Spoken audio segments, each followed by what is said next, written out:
This was a video idea which I meant to do some time ago, but something has just changed recently to make it more lucrative than it's ever been before. As you'll have noticed by now, Wrath actually has quite a few gold sinks scattered in. You have dual spec, which is 1k gold, cold weather flying is 1k gold, sorting your glyphs, profession leveling, maybe even extra items for raiding such as Darkmoon Card Greatness or the Dalaran Ring, all the way to the pure flex items like the Traveler's Mammoth. Oh, and Ulduar's coming up soon, and believe me, even though raiding consume costs on anything on what they used to be in Classic, you're going to be seeing far more progression raiding, and then potion costs and feasts will start adding up. That on top of the obvious demand for new enchants, crafted items and so on, which we'll always get with each phase. And everyone needs to make gold, so here's how I do it. And whilst it's not exactly the most fast or easy way of doing things, it does achieve several different objectives at the same time. It's consistent, there's no time spent at the auction house or grinding the exact same locations again and again, and it'll leave you with a character that is ready to begin playing at level cap with a good number of emblems of heroism on them. So this is how I've made around 10k gold per character and got my ults fully ready for raiding at the same time. It's all about questing and bonus gold. So if quests are your nightmare in WoW, you aren't going to like this, I'll just say it right away. That being said, there is some min-maxing to this method beyond just go and do all the quests. That doesn't really need much explaining. I've done this route nearly 4 times now, and I want to share what I've learned from it, so if you did want to try it out, you know what is best to do. So how does this all work then? Are quests really that good for gold potentially? Well, as it turns out in Wrath, yes they are. But it's not just the quests themselves that give bonus gold. Wrath is extremely generous with the amount of green items you are given during questing. It feels like compared to Classic or TBC, you're given double the amount easily. And those small 5 to 12g extra item here or there from quests really begin to add up the more of them you get. And I've always done something like this for my main source of gold, but I think now in Wrath it's a way better method than it was for either of the previous 2 expansions, which is why I'm doing a proper video on it now. But before we go on, a quick mention from today's sponsor, HelloFresh. With the Christmas holiday season fast approaching and no idea what to gift, how about giving a HelloFresh subscription? The cook in your family will be all cooked out by the end of December, so just choosing menus and having fresh produce arriving by post and recipes for delicious meals in around 30 minutes is sure to make them happy. HelloFresh is also there to help with your 2023 goal setting, with a range of veggie, pescatarian and calorie smart menus so you can start the year off right. You can easily customize your meals by upgrading or adding protein or sides in whatever way that you wish, and the menus are seasonal and different ones are added each week, so there'll always be something to look forwards to at mealtime. A real bonus is that a HelloFresh subscription cuts down on food waste by around 23% compared to normal grocery shopping, and theirs is the first carbon neutral meal kit, and nearly all the packaging is recyclable. So for a gift that keeps on giving for the new year, why not try HelloFresh? Use my link or go to hellofresh.com and use code POGWillEDEX70 for 70% off plus free shipping on your first box. Once you click, my description will live update to count up the purchases. Many thanks to HelloFresh for the sponsor. Back to WoW. So the first time I leveled through Wrath on my lock, I ended up doing Lawmaster, and I was pretty impressed by the amount of gold I ended up with, but I didn't record any of the start or end points, so it was hard to say exactly whether it was good or not. On my Hunter ult, I recorded everything from 70 to 80. It certainly took a while, but I can say it ended up being a good amount of gold. So the goal here is really to hit level cap as fast as possible, doing the fewest amount of quests you possibly can, and then having bonus gold active from being level capped. How much is bonus gold though? Well, baseline, your quests from 70 to 72 will give you about 4 gold 70, around 6 gold from 75 to 76, and from 78 to 80, around 7 gold 40 silver. The end of quest lines give about double, and elites and dungeons are at least 3 times. And when level capped, each point of XP you would have earned is turned into 6 copper. So if we take the daily quest of go do an end of dungeon heroic boss, baseline it'll give you 22 gold 20 silver, and it would have given 44,100 XP if you could gain XP from it. So if we do that 44,100 times 0.0006, we get the bonus gold of 26 gold 46 silver, and if we add those 2 numbers together, you get the exact amount which you earn from the daily, 48 gold 66 silver. You can work out the bonus gold from any quest doing this. In fact, the XP required in total total from 70 to 80 is about 17.6 million total. If you could hypothetically turn all of that into bonus gold alone, it would be about 10,500, and that would just be the bonus gold, nothing from the baseline quest reward, no mob drops, no dungeons, no gathering, or anything else. This means when you're doing this, it's really important to wear your heirlooms, those being the shoulders and the chest. These two will boost XP gains by about 20%. If you can, of course, do get the heirloom ring, it's obviously better as it gives a further 5% XP, but it's difficult to get through a weekly event, and I've done this leveling for gold thing 3 times now, and I've not bothered trying to get the ring, so you can only really go for it if you want to. Also, the Joyous Journey buff has returned for Wrath Classic, which will be live from a few days ago now until January 16th. This will give you a further 50% XP gain total, which massively buffs this method. I would also recommend questing when you're leveling when you have rested XP active. This is also going to increase what you're getting pretty substantially. Finally, there is the Essence of Wintergrass buff that gives 5% more XP from mobs. It's small, but it should be active since both factions can hold Wintergrass at the same time now. Now at this point you may be thinking, if the goal is to hit level cap with doing as few quests as possible, why not just get boosted in the dungeon instead?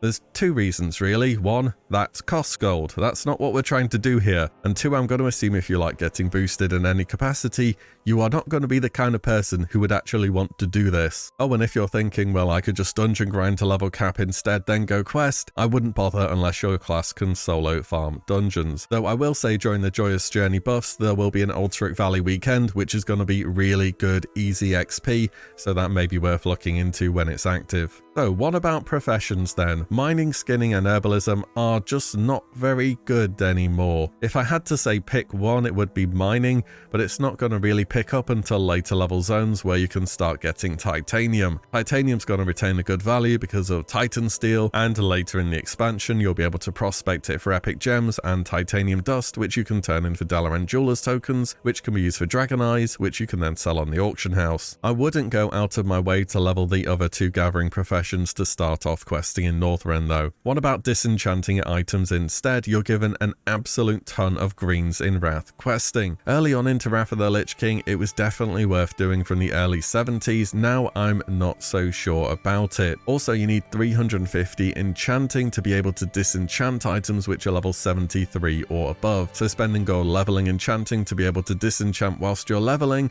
I think it would turn a positive amount of gold, but not such a huge one to 100% recommend doing, especially if you already have professions set up on the character you're leveling. If you have another character that can disenchant though, do send them the majority of bind on equip items. Also keep in mind, items over level 75 in my experience have a better average chance of more infinite dust or greater cosmic essence. Below level 75, if it's over 10 gold on a vendor, I would probably just go ahead and vendor it. All that being said, each server is a little bit different with disenchanting costs. I'd say ideally you want infinite dust to be around 1 gold 50 and greater cosmic essence to be around 15 gold for it to really start being worth doing. Oh, and finally, buy Tome of Cold Weather Flying. It is 1k invested into the character, but it'll speed things up hugely, and in later level zones you literally need to have flying. I wouldn't recommend buying the fast flying though, 5k just cuts way too much into your profits. So I started off the leveling journey on my hunter. I've just always liked leveling in MMOs whilst watching something on the other screen.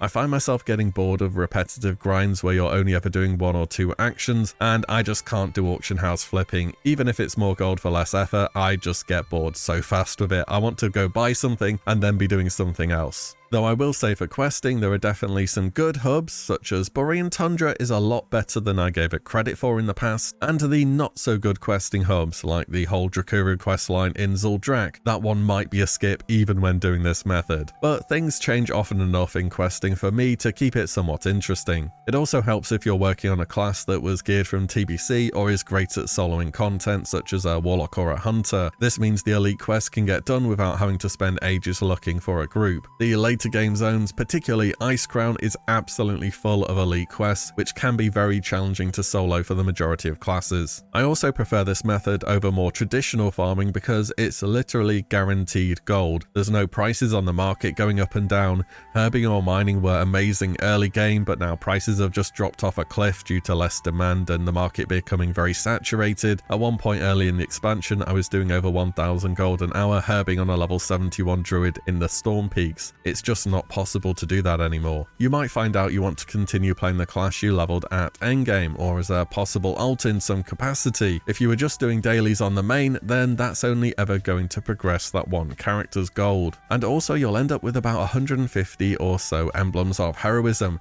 These can be used to buy epics to start your level 80 gearing. Later on you'll be able to buy epic gems with these too, or if you're mad enough you can use them to buy heirlooms to start another class's grind. Loremaster in Wrath is also a bit different too compared to retail. Instead of completing certain quest lines, it's just go and complete X number of quests within a zone, and you could just do the majority of quests in each zone and leave a couple out which you don't like. Questy is pretty good for this, it shows you all the objectives on the map. Also I would do one run of each dungeon when you have all the quests for that dungeon during leveling instead of waiting for level cap. Despite the dungeon quests giving a lot of bonus gold, the XP you can get from one run is pretty substantial, and quite a few dungeon quests come at the end of a long quest chain throughout a zone. So generally speaking, search for dungeons in the zone you finished whilst working on the next one. Doing this, I was able to hit level cap by the time I had more or less finished Zuldrak on my hunter, with only 2 quests completed in Sholazar Basin. I did miss off quite a few dungeons, which I would have tried a bit harder to do in retrospect. In fact, I think you could end up hitting level cap in early Zuldrak,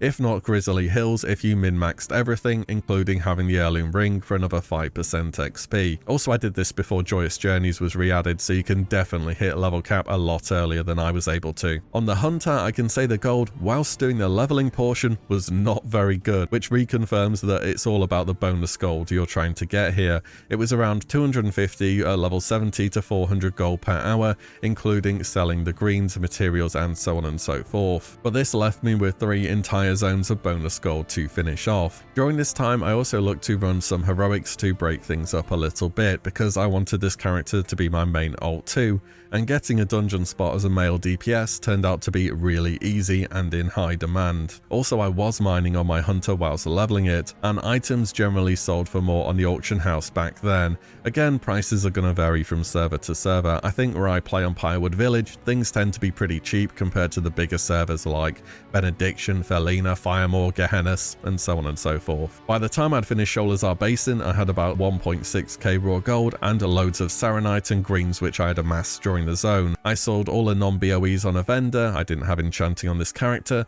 and sent all the BOEs, mining materials, cloth and so on over to an alt, where I'd cleared out their golden inventory so I could get a more accurate impression of what I'd made. The following day I finished off the Storm Peaks, and a bunch of items that I'd sent over from Sholazar Basin had sold on the alt. At this point I was up to around 4.5k gold, and during this time I'd also run a few more heroics too, so this had no doubt added a few hundred extra to the total. 2 days later, Icecrown was done, and it was definitely the most challenging zone by a long shot. A lot of tough elite quests. This one could take you quite a while depending on your class and spec, though with Joyous Journeys now being active again, there should be a lot more people leveling in the zone, so you'll be able to find groups that much easier. And you really do want to be doing these endgame elite quests because there's a lot of gold in them. At the end of Icecrown I had about 6.5 thousand gold and a few auction sales in there too. Finally I went and checked in on my alt, who had nearly every green, raw material and whatever else might have sold on them. A few extra items did get mixed in there as I leveled engineering on my hunter too in order to prepare for raiding, but I re-added that gold from another alt. I picked up all the items from the male, DE'd all the greens, which in retrospect I would have just DE'd the stuff which was over level 75, possibly the rings and braces below level 75 since they have a low vendor value, and I put everything on the auction house. The next day, almost everything bar a few random items had sold. I went and collected all, and it was just over 4,000 gold. You'll love to see that number going up when you press collect everything. I sent the gold over from the auction house to the hunter and ended up with around 10,000 gold and an alt which had around 150 badges, had run a decent number of heroics to get gear, and was more or less raiding ready. And this is why I like doing this farm. You're getting multiple things out of it at the same time. Now I absolutely realize this isn't going to be a method for everyone everyone, and you really have to commit since the gold payoff comes after level cap. If you don't like questing, probably don't try and do this. You'll just spend 1k on cold weather flying